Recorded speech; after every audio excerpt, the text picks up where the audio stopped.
વચનામૃત પંચાળા 5.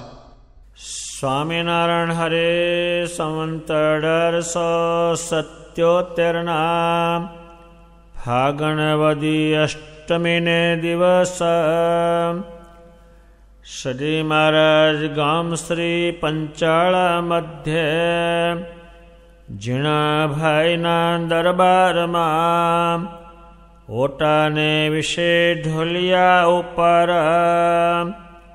વિરાજમાન હતા ને ધોળો ખેસ પહેર્યો હતો ને ગરમ પોસની રાતી ડગલી પહેરી હતી ને મસ્તક ઉપર ધોળો ફેંટો બાંધ્યો હતો ને ધોળી ચાદર ઓઢી હતી ને પોતાના મુખારવિંદની આગળ પરમહંસ તથા દેશ દેશના હરિભક્તની સભા ભરાઈને બેઠી હતી.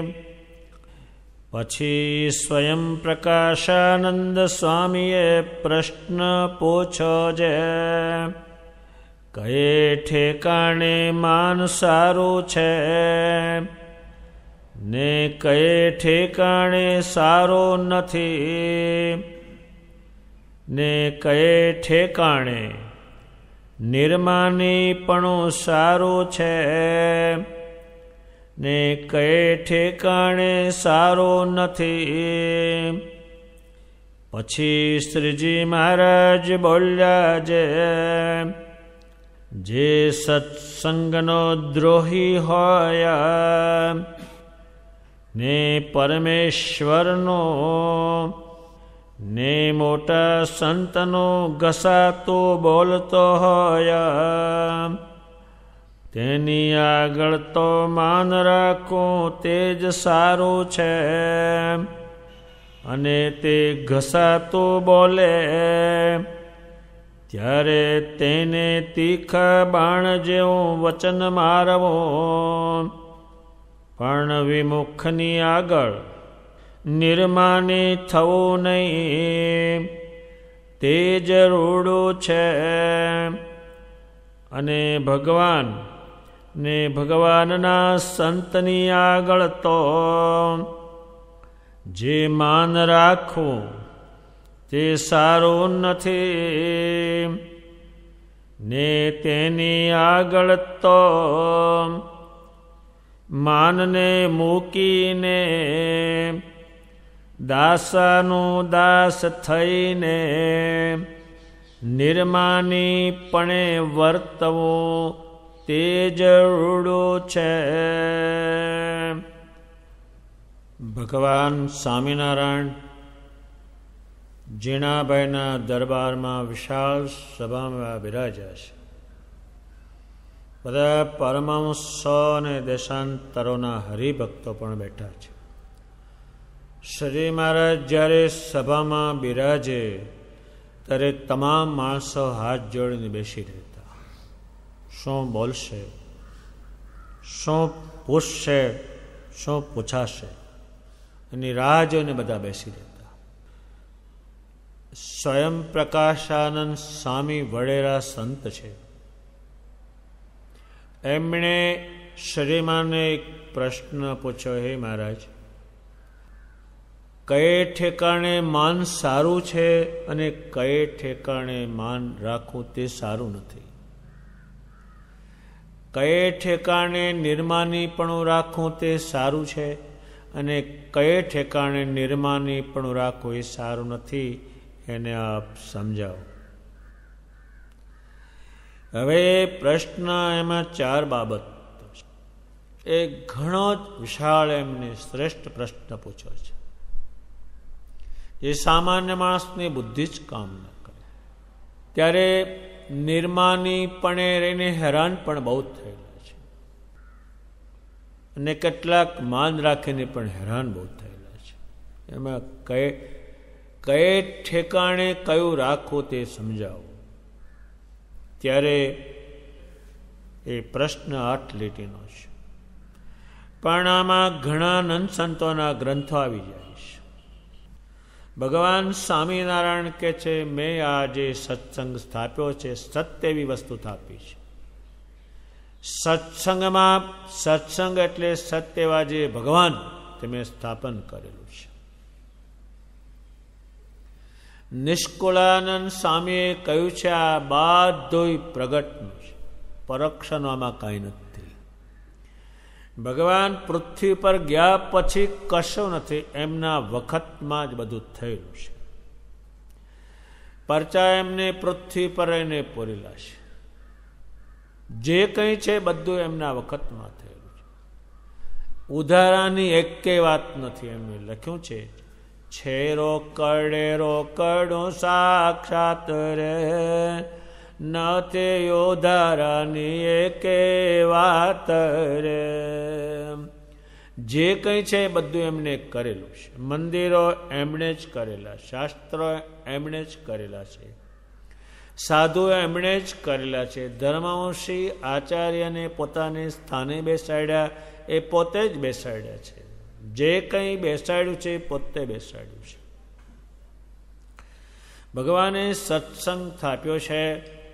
આ સત્સંગમાં પુરુષોત્તમ ભજાય અને પુરુષોત્તમનું જ્ઞાન જ લેવાય. અહીં કોઈનું બીજાનું ચાલતું નથી, એ ખોટું છે. ભગવાન સ્વામિનારાયણ કે છે, હે પરમહંસો, મારા સ્વરૂપનો અને હું જ્યાં પૃથ્વી ઉપર સંતો લાવ્યો છું એનો જે જે દ્રોહ કરે, ઘસાતું બોલે. ઘસાતું એટલે ઘસે, એટલે કાપે. એટલે મારા સ્વરૂપનું કાપે અને મારા સંતોનું કાપે, તેનું તમે કાંઈ પણ માનતા નહીં. એનો માનતા નહીં, એ નડશે બહુ. અને જેણે જેણે આગળ માન્યું છે એ બધા દુઃખી થયેલા છે. અને મારા સ્વરૂપનો, મારા સત્સંગનો અને મારા પરમહંસોનો વાંકું બોલે તો એને તીખા બાણ જેવું વચન મારજો. લડાઈ આવી આ શબ્દની. તીખું બાણ. તીખું એટલે તમે એ કંઈ કાપે તો તમે એને તીખું બાણ એટલે એને તમે એ તીખું બાણ. તીખું એટલે તમે એવું એને કહેજો. એ ભગવાન સ્વામિનારાયણ કહે છે. પણ વિમુખ એટલે મારા સ્વરૂપનો, મારા સત્સંગનો અને મારા પરમનું કાપે, એ વિમુખનો આગળ નિર્માની તમે થતા નહીં. નિર્માન એટલે જેનું હોય તેનું માન કરો, એ તમે કરતા નહીં. કોઈ દિવસ હેરાન બહુ થશો. તે જ રૂડું છે. ભગવાન સ્વામિનારાયણને તે વખતે એમના સમયમાં પુષ્કળ વિમુખો એને મળેલા છે. વિમુખો એટલે ઘસાતો બોલેલા છે. સાધુઓને એમના વખતમાં અસુરોએ એવા વિમુખોએ એમને ખાવામાં ઝેર આપેલું છે. કેટલા પ્રમાણમાં આપ્યું છે? બહુ જ મોટા પ્રમાણમાં આપેલું છે. એ નિષ્કુળાનંદ મુનિએ લખ્યું છે. સુરતમાં ભિક્ષાવૃત્તિ કરવા ગયા ત્યારે ભગવાનના દ્રશ્યોએ, સત્સંગના દ્રશ્યોએ, સાધુના દ્રશ્યોએ ખાવાની જોડીમાં ઝેર આપ્યું છે. ત્યાં ઢળી પડે છે. એ તો ભગવાન સ્વામિનારાયણ પુરુષોત્તમ હાજર છે એટલે સાધુ બેઠા હતા એને જતા જ રહે.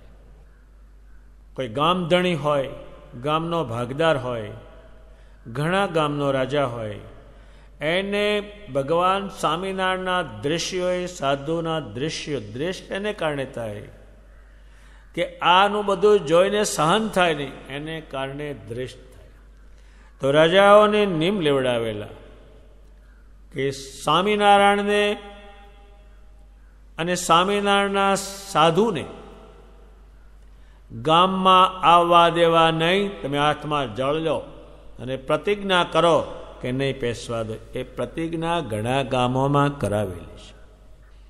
ભગવાન સ્વામિનારાયણ જ્યારે જેતલપુરમાં હતા અને વિશાળ યજ્ઞ કરી રહ્યા હતા. તે વખતે પેશવાએ સરકારને સ્વામિનારાયણ ભગવાનના દૃશ્યોએ સરકારને ઉશ્કેરી છે અને વાણીથી બંબેરણી કરી કે ભગવાન સ્વામિનારાયણે પહેલો યજ્ઞ જ્યારે જેતલપુરમાં કર્યો એ યજ્ઞથી દેવો દેવીઓ કોપાઈ ગયેલા અને તેથી તારા બાપને એ ઉઠાવી ગયેલા અને તે વખતે એનું મૃત્યુ થયેલું. અને હવે સ્વામિનારાયણ જે યજ્ઞ કરે છે જેતલપુરમાં અને એ થશે તો તમારું મૃત્યુ ચોક્કસ નિર્માણ છે. એ બંબેરની કરીશ. આ સંપ્રદાયના એટલા ઇતિહાસો છે, જીવલેણ ઇતિહાસો છે ઘણા છે. એને બંબેરણી કરી. ભગવાન સ્વામિનારાયણ જેતલપુરમાં પરમહંસોથી વિટાયેલા છે. હજારો હરિભક્તો છે. એમાં પેશવાએ સરકારનું લશ્કર આવે છે. પેશવાએ હુકમ કર્યો સેનાપતિને કે સ્વામિનારાયણને પકડીને મને હાજર કરો. એ પેશવાએ સરકારનું લશ્કર દળ આવે છે જેતલપુર તરફ. ત્યારે ભગવાન વિચાર કર્યો કે અસુર જોડે આપણે અથડામણ કરીએ એમાં સમય આપણો કિંમતી જતો રહે, એને કંઈ છે નહીં. ભગવાન માણકી ઉપર બિરાજમાન થઈ સ્વારો સાથે ચંડોળા પધાર્યા છે. એ લશ્કર આવ્યું, અસુરો જોડે જ છે બધા. ભગવાન સ્વામિનારાયણ સ્વારો સાથે ચલોડા પધારે છે. જ્યારે અસુરો અને સરકારનું લશ્કર એ જેતલપુરમાં આવ્યું. સ્વામિનારાયણ ક્યાં છે? તો કે અહીં છે એની શોધથી ચારે બાજુ મળ્યા નહીં. અને અસુરોએ ભ્રમા, એ તો બહુ વિદ્યા જાણે છે, હશે તો એ તમને નહીં ચડે, તમને આંધળા કરી નાખશે. એ ધૂળ ભાગતો એ પાછું જાય છે. શ્રીજી મહારાજ મળતા નથી. વળી શ્રીજી મહારાજને પાછા રાજ્યમાં તેડાવી અને તેલના ટાંકામાં ઉપર એને ગાદી ગોઠવેલી અને એમાં શ્રીજી મહારાજને બુડાડીને મારી નાખવા હતા. આ પ્રયોગ થયેલા છે. તે વખતે શ્રીજી મહારાજ જોડે 500 કાઠી રાજાઓ અત્યારથી સજ્જ થઈને રહેતા હતા. એ અસુરોને દ્રશ્યોને વિમુખોને કાપતા કાપતા જ આગળ વધેલા છે. એટલા વિમુખો એમની સામે આવેલા છે. શ્રીજી મહારાજ વડોદરે પધાર્યા છે. રાજા સન્માન કરવાના છે, રાજાના મહેલમાં જ ઉતરવાના છે. એ ભગવાન સ્વામિનારાયણના દ્રશ્ય, સંતોના દ્રશ્યો એટલા મંત્ર પ્રયોગ કર્યા છે. જેટલા આસુરી ગણાય એ હાથી ઉપરથી નીચે પડે, હાથીને દેખાય નહીં, હાથી શકે નહીં. આ બધા પ્રયોગને તોડતા તોડતા ભગવાન રાજમહેલમાં પધાર્યા છે. શ્રીજી મહારાજ ઉમરેઠ થઈને જ્યારે વડતાલ પધારતા હતા રસ્તામાં આણંદ આવે છે. ત્યાં આસુરી માણસોએ, ભગવાનના દ્વેષી માણસોએ શ્રીજી મહારાજનું અપમાન કરવા ઘણો મોટો પ્રયાસ કરેલો છે. પણ જોડે કાઠી હતા. રાજાઓની સભાઓમાં રાજાઓએ કહ્યું છે કે વાંકું બોલ સ્વામિનારાયણનું. જે બોલ્યા નથી રાજાએ કીધું હોય તોય. એક મૂળ રેફડિયાના એક મૂળદાન કરીને હતા કાઠી, એક રાજસભામાં ગયા છે અને ત્યાંના રાજાએ કહ્યું કે તો શું કરી શક, હું જુનાગઢના કમાડ ઉતારી લાવું, તમે કહેવાય કરી લાવું. ત્યારે કહે છે તું સ્વામિનારાયણને થોડા સીધા કર. ત્યારે મૂળદાન કહે છે મહારાજા તમે એનું કંઈ કહેવું રહેવા દો, એ તો સૂર્ય છે એની સામે તમે ધૂળ શું નાખો છો, એ મરી જાઓ તો કાંઈ નથી કરવાનો. એવા બહુ જ કથાઓને બહુ પ્રયોગ થયેલા છે. વેજળકામાં એક ભીમ પંડ્યા કરીને બ્રાહ્મણ થઈ ગયા. એ વેજળકામાં ચૂડાના એક અમલદાર એ વેજળકામાં આવે છે. એને ખબર પડી કે સ્વામિનારાયણના સાધુ આવવાના છે. ત્યારે એ અમલદારે કહ્યું કે જે પોલીસ પટેલાને કહ્યું કે સ્વામિનારાયણના સાધુ આ ગામમાં ના આવે, અને આવે તો ચોરે ઉતરે, એટલે ગામની ભાગોળે જાઓ અને આવે નહીં. એ વાત ભીમ પંડ્યાએ જાણી, અને એ સ્વામીજી હતા એ તો સિદ્ધાનંદજી હતા, શ્રીમાને બહુ જ વાલા હતા. એ સિદ્ધાંત સ્વામી એ આવવાના હતા. એ ભીમ પંડ્યાને અમલદારની મારફતે ખબર પડી, એને ખબર નહોતી. પછી પોલીસ પટેલને કહ્યો કે અમલદારને તું કહી દે કે જો સાધુને એ રોકે તો એને લાકડીએ ન મારું તો ભીમ પંડ્યો નહીં. એટલો એ મજબૂત હતો. જ્યારે એ સંતોનો પક્ષ રાખે છે ત્યારે ભગવાનનો જોગ રહેવાનો છે, એમ નથી રહેતો. એના વગર મેળ ન પડે. ત્યારે એ અમલદાર વહેલો ઉઠીને જતો રહ્યો કે ભીમ પંડ્યો આવું બોલ્યો છે અને એ ચોક્કસ કરશે. સિદ્ધાનંદ સ્વામીને તેડી લાવ્યો અને 8 દિવસ રોક્યા. અને સિદ્ધાનંદ સ્વામીને કયું કંઈ મંદિર કરવું છે આપણે. સિદ્ધાનંદ સ્વામી કે સારું.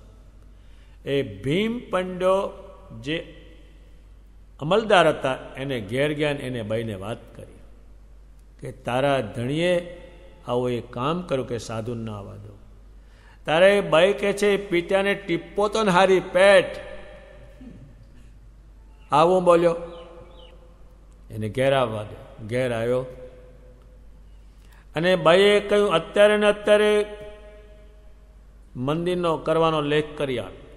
એ લેખ કરી આપ્યો અને સિદ્ધાનંદ સ્વામીએ મંદિર કરેલું. આવા ઇતિહાસો આ સંપ્રદાયમાં પુષ્કળ નોંધાયેલા છે. અત્યારે જ્યાં જ્યાં સત્સંગ ખીલેલો છે ત્યાં આમાં કંઈક ગુણ હોવો જોઈએ, અને જ્યાં સત્સંગને બેસાડી દીધેલો હોય ત્યાં નિર્માની થયા, અને પેલું વિમુખોની જે હોય એની વાણી સાંભળી તો એ નુકસાન બહુ કર્યું. શ્રી મહારાજના વખતના જ વિમુખોની આપણે વાત ચર્ચવી છે. એમનો આપણે કોઈ આપણો શબ્દ એમાં લાવીએ તો એ વાણી સત્ય ન ઠરે. શ્રી મહારાજને પૂરો વિમુખનો અનુભવ છે. નંદ સંતોએ તો ગ્રંથોના ગ્રંથ વિમુખ ઉપર લખેલા છે. મુક્તાનંદ સ્વામીએ પણ એમના વિવેક ચિંતામણીમાં 5 અને વિમુખના અંગ વિશે 36મો અંગ છે, એમાં તમામ વિમુખના અંગ લખી નાખેલા છે કે આવાય હોય. પ્રેમાનંદ સ્વામીએ પણ એ લખી નાખ્યું છે, એને જોયેલા છે બધાને. વિમુખની કઈ કઈ રીત હોય છે એ તે વખતના સાધુ જાણે છે, પૂરી જાણે છે. નિષ્કુળાનંદ સ્વામીએ તો આખા ગ્રંથોના ગ્રંથ લખ્યા છે કે વિમુખ ભગવાન સ્વામિનારાયણના મંદિરમાં રહેતા હોય, નીકળી જાય અને પછી એ વિમુખ નીકળી ગયા હોય એની જોડે મળે અને વાતચીત કરે કે આ જે બધા સાધુ હતા તે મને રૂંધી રાખ્યો અને મહિમા કરી કરી મારી પાસે ઈંટો ઉપડાવી, ખાવામાં પાણી રેડાયું, પણ હું છટકીને તારી પાસે આવતો રહ્યો. એ બધા નીકળેલા છે. એના લક્ષણો બેહતા નથી. ત્યારે ભગવાન સ્વામિનારાયણ એ વિમુખ સામે ઘણું જુજુમ્યા છે. નંદ સંતોએ તો માર ખાધા છે, ઝેર ખાધા છે એ વિમુખોના પરિણામે. પ્રેમાનંદ સ્વામીએ ભગવાન સ્વામિનારાયણના દ્વેષી, એણે થાપેલા સત્સંગના દ્વેષી, પરમહંસોના દ્વેષી એમણે બહુ જ જોયેલા છે. એટલે આગલી વાર શોધીને પણ એ સમજાવે છે અને ભગવાન સ્વામિનારાયણથી જે વિમુખ હોય એને તત્ત તમે વાલ લગાડતા નહીં. એ આગલા દ્રષ્ટાંતો ખેંચીને સમજાવે છે કે બલિરાજાએ ગુરુને છોડી દીધો. બલિરાજાને ત્યાં વામન ભગવાન ગયા છે અને પૃથ્વીની યાચના કરી છે, રહેવાની યાચના કરી છે. ત્યારે શુક્રાચાર્ય જાણ્યું કે આ માણસ છે નહીં, બીજું કોક જ છે. આ બલિરાજા ઉદારમનનો છે, બધું આપી દેશે, પછી હેરાન બહુ થશે. એ બલિરાજા જ્યારે વામનજીએ જમીનની જે માગણી કરી છે તો વરુણ તમે સંકલ્પ કરીને આપો, તો એ શુક્રાચાર્ય અંદર માછલું થયા પણ એ પાણી પડવા ના દીધું. પછી કંઈ 100 ઘોંકાવી કંઈ કર્યું એટલે પાણી નીકળ્યું, પણ એ કાણા થઈ ગયા. પણ બલિરાજાએ એના ગુરુ હતા પણ એને છોડી દીધા કે બ્રાહ્મણ છે ને આ માગણી કરે, તમે ના પાડો છો એમાં. પછી બલિરાજા જે 3 પગલાં જમીન માગેલી, એમને શરીર એટલું વધાર્યું આ આકાશને ફોડી નાખ્યું, અને આમ પગ ફેરવા બધું થયું કે જો બાકી રહ્યું પગલું, કે હવે તો બીજું કંઈ છે નહીં, મારું દેહ છે. એ દેહ ઉપર ભગવાને પગ મૂક્યો અને પાતાળમાં લઈ ગયા કે માગ માગ, કે મારી આગળ તમારે કાયમ નજર સમક્ષ રહેવું. પણ એને છોડ્યા પછી આ મેળ પડ્યો. એ પ્રેમાનંદ સ્વામી શોધી લાવે છે. બલિરાજાનું કહે છે, પછી ભરતજીનું કહે છે. એની માતી ભગવાન રામથી વિમુખ હતી. એણે કહ્યું મારો રાજ્યનો અધિકાર નથી, એ તો રામનો અધિકાર છે. એની માને છોડી દીધી એણે, અને એકાંતમાં જઈ રામની ચાખડીઓની રોજ પૂજા કરીને રાજ ચલાવ્યું. રામ આવ્યા ત્યારે એને પાછું સુપૃત કર્યું. વળી પ્રેમાનંદ સ્વામી કહે છે એ આગલું ખેંચીલા હજારો વર્ષોનું ખેંચીલા આવે છે, પણ બેસાડશે સજી મહારાજ ઉપર. એ એમ કે છે વ્રજ વનિતા એ ઋષિઓની પત્નીઓ હતી, પણ એ ઋષિઓ યજ્ઞ કરતા હતા. એમાં શ્રી કૃષ્ણજીએ ગોવાળિયાને મોકલ્યા, ખાવાનું લઈ આવો, થોડું આપશે. એણે ના આપ્યું. એ કૃષ્ણથી વિમુખ હતા, ના આપ્યું તે ના જ આપ્યું. એ ઋષિ પત્નીઓને ખબર પડી, તેના વિમુખ પતિનો ત્યાગ કરી ખાવાનું લઈ અને શ્રી કૃષ્ણને જમાડેલા છે. ત્યારે શ્રી કૃષ્ણજીએ કહ્યું છે, હે ઋષિ પત્નીઓ, તમે સદાય સુખી રહો, અને એ જે કરતા હોય તે કર્યા કરે. આ દિન સુધી હજુ વૃંદાવનમાં, મથુરામાં એ જે બધા ઋષિઓ છે, બ્રાહ્મણો, એ આવું ને આવું કંઈક કરે છે બધું. અને એ ઋષિ પત્નીઓનો જે વંશ ચાલ્યો આવે છે, અત્યારે એ હિંચકા ઉપર બેહે. અને પેલા ઋષિ શું કે રાંધે રસોઈ બનાવે, પછી આ શું કે ગોપીજી જમને કે લીએ ચલો, ત્યારે આ ખાવા બહેન આ ઋષિ ફર્યા કરે હમણાં. ત્યારે એને વિમુખ ચણે છોડી દીધેલું છે. એક બાઈ હતી, અરજી ઠક્કરની માં હતા. એને એક ઊનું નાવાનું વાસણ શ્રીજીમાને આપવાનું હતું કે મહારાજ મોટા વાસણમાં ગરમ કરીને પુષ્કળ નાય. તેના પુત્રે કહ્યું, માં આવડું મોટું વાસણ, એને એમ કે આવડું મોટું ગરમ કરવું, ઊંચકવું ને એ તો માથાકૂટ પડે, એનો એ હેતુ હતો. પણ એને કહ્યું એવડું મોટું શું કામ આપવાનું, નાનું હોય કે મારે જે આપવું તેમાં આડો પડ્યો, આખી જિંદગી તારી સાથે હું બોલવાની નથી. એટલો એને વિમુખ લાગ્યો. આડો પડ્યો તું શ્રીજીમાના કામમાં. એવા તો ઘણા પ્રસંગ છે, પણ પ્રેમાનંદ સ્વામી જે ખોળી લાવે છે ઘણા કિંમતી છે. ત્યારે ઋષિ પત્નીઓએ આ છોડેલો છે. એટલે પ્રેમાનંદ સ્વામી કહે છે જેના ઉરમાં હરિકૃષ્ણ છે તેનાથી મારું હૈયું આનંદ પામે છે, વિમુક્તિ નહીં. વળી પાછા એ સમજાવે છે, જેને આ ધર્મકુમાર પ્રિય નથી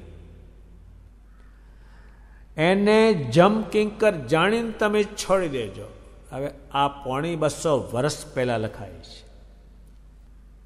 એને લબાડ જાણજો. વળી એ પોતે કહે છે દેવ હોય તો એ છોડી દેજો, સ્વામિનારાયણ ભગવાનથી વિમુખ હોય તો. દેવ હોય ગુરુ હોય એને છોડી દેજો તમે. આ નથી કંઈ થવાનું. રાજા હોય તેને પણ છોડી દેજો, સજ્જન હોય તોય પણ ભગવાનથી વિમુખ છોડી દેજો. શરીમારના વખતમાં જે વિમુખ કરેલા એનો પડછાયો પણ કોઈ લેતું નહીં. ત્યારે આ સત્સંગ શુદ્ધ જળવાઈ રહેતો. ભગવાન સ્વામિનારાયણ કે સાધુ હોય તોય છોડી દેજો, વિપ્રનો આગેવાન હોય તોય છોડી દેજો. એ પ્રેમાનંદ સ્વામી આ શોધ કરે છે કે આનાથી બગાડ બહુ થાય છે. ભગવાન પ્રેમાનંદ સ્વામી કહે છે એનું દર્શન તમે કરતા નહીં, એનું વાણી તમે સાંભળતા નહીં. તે દિવસે 180 વર્ષ પહેલા એ પાપનો પહાડ છે, પાપ નહીં, પાપનો પહાડ એટલે નરું જ પાપ એમાં ભર્યું છે, ભગવાનનો દ્વેષી છે. એટલે વળી પોતે કહે છે કે સ્વામિનારાયણ ભગવાનથી જે વિમુખ હોય એનો સંગ તજવાનો વિચાર પણ નહીં કરતો, છોડી દેજો. આ પ્રમાણે આપણા નંદ સંતોએ શ્રીમાને જે નડ્યા છે, પરમહંસોને જે નડ્યા છે, ભગવાનને જે સત્સંગ થાપ્યો છે એનો પૂરો એમને અનુભવ છે અને એ પૂરું જાણે છે અને એમના ઉપર પણ પ્રયોગ થયેલા છે. મારી નાખવા સુધીના હરિભક્તોને મારી નાખવા સુધીના વિમુખોએ પ્રયોગ કરેલા છે. એટલે સ્વયં પ્રકાશાનંદ સ્વામીએ જે પ્રશ્ન પૂછ્યો, કયે ઠેકાણે માન સારું ને કયે ઠેકાણે સારું નહીં, કયે ઠેકાણે નિર્માનીપણું સારું, નિર્માનીપણું સારું છે ને કયે ઠેકાણે સારું નથી, આવા એને પ્રશ્ન પૂછ્યા. એ ઘણો અલૌકિક છે, ટૂંકો પણ બહુ જ મહત્વનો છે. આટલામાં જ આખી સભા પૂરી થાય છે. આટલું છે પણ આને ઘૂંટવું બહુ પડે, લડાઈ આવી શબ્દની. એટલે ભગવાન સ્વામિનારાયણ કહે છે વિમુખ આગળ નિર્માનિત થવું જ નહીં, તે જ રૂડું છે. અને ભગવાન સ્વામિનારાયણ આગળ અને ભગવાનના સંત, ભગવાન ભજે છે એ ભગવાનના સંત છે. મુક્તાનંદ સ્વામી એ સ્વામિનારાયણના સંત કહેવાય, એને જ ભજે છે, એને જ માને છે. ગોપાળાનંદ સ્વામી ભગવાનના સંત કહેવાય, એની દ્રષ્ટિ એના ઉપર છે, એની દ્રષ્ટિ સજી મહારાજ ઉપર છે. એની આગળ માન રાખવું નહીં. ભગવાન સ્વામિનારાયણે જે કહ્યું છે, પરમહંસોએ જે કહ્યું છે એ કાયમ માનતું રહેવું, એમાં જ રૂડું થવાનું છે. ભગવાન સ્વામિનારાયણ કહે છે એ ત્યાં તમારે એ કેમ જ કરવું અને દાસાનો દાસ થઈને નિર્માનીપણે વર્તવું, તે જ રૂડું છે. ગોપાળાનંદ સ્વામી નિર્માનીપણે વર્ત્યા. એ કેમ વર્ત્યા? તો કે એ ભગવાનને ગમે છે અને જે ભગવાન કઈ માને. ભગવાન સ્વામિનારાયણે કહ્યું છે કે આ રાતને દાડો કે તો એ આ પાડતા, તારે શ્રેષ્ઠ બન્યા છે. એટલે ભગવાન સ્વામિનારાયણનો દ્વેષી હોય, એના સત્સંગનો દ્વેષી હોય, મોટા સંતનો દ્વેષી હોય, એની સંગ કરવાની ભગવાને પોતે ના પાડી છે. અને એમાં જેણે માન્યું એ દુઃખી થયા છે. જેમ રાવણનો જેણે માન્યું અને રામ સામે લડવા ગયા એ બધાએ મરણ પામેલા છે. અને એનો સગ્ગો ભાઈ જે વિભીષણ એ સન્મુખ થયો તેને રાજગાદી પ્રાપ્ત થયેલી છે. એ વિમુખોના સંગથી વિમુખ બનાય, બીજું તો કંઈ થતું નથી. જેમ આપણે ખાવા બેઠા હોઈએ અને મારે નથી ખાવું, તો હવે એ સારો થવાનું નથી, અનાજથી વિમુખ થાય છે. કોઈ એમ કે મારા બાપને મારે માનવો નથી, તો બાપથી વિમુખ થાય છે, હવે મિલકત પામવાનું નથી. એક છોકરીએ કોર્ટમાં લખ્યું કે મારા બાપથી હું છૂટી થાઉં છું અને મારો બાપ મને હેરાન કરે છે, માટે સરકારે પગલાં લેવા જોઈએ. એમ કર્યું, પણ એ છોકરી બાપથી વિમુખ થાય છે. એ હવે સુખને પામવાની નથી ને જ્યારે દુઃખ આવે ત્યારે એનો બાપ એનો ગરાક થવાના નથી. એમ વિમુખ છે એના ગરાક ભગવાન નથી, સન્મુખના ભગવાન ગરાક થયેલા છે અને સન્મુખોનું રક્ષણ કરેલું છે. એટલે સ્વયં પ્રકાશન સ્વામીનો જે પ્રશ્ન છે એ બહુ વિચાર માગેલે છે. અને સ્વામિનારાયણ ભગવાનના યોગથી જ કલ્યાણ થવાનું, ગોપાળાનંદ સ્વામી જેવા સંતોના યોગથી દૃઢ થવાનું, એ આપણે કાયમ ધ્યાનમાં રાખવાનું. એ પ્રમાણે ભગવાને ઉત્તર કર્યો છે, એ ઘણો અલૌકિક છે, વિરાટ સભામાં કહેલું છે. એટલે આપણા નંદ સંતોએ આ વાણીને ધ્યાનમાં રાખી અને વિમુખોને શોધીને એના નામ ઠામ ઠેકાણા લખ્યા છે. ઇતિ વચનામૃત, એવી રીતે પંચાળાનો 5મું વચનામૃત પૂરું થયું. સહજાનંદ સ્વામી મહારાજની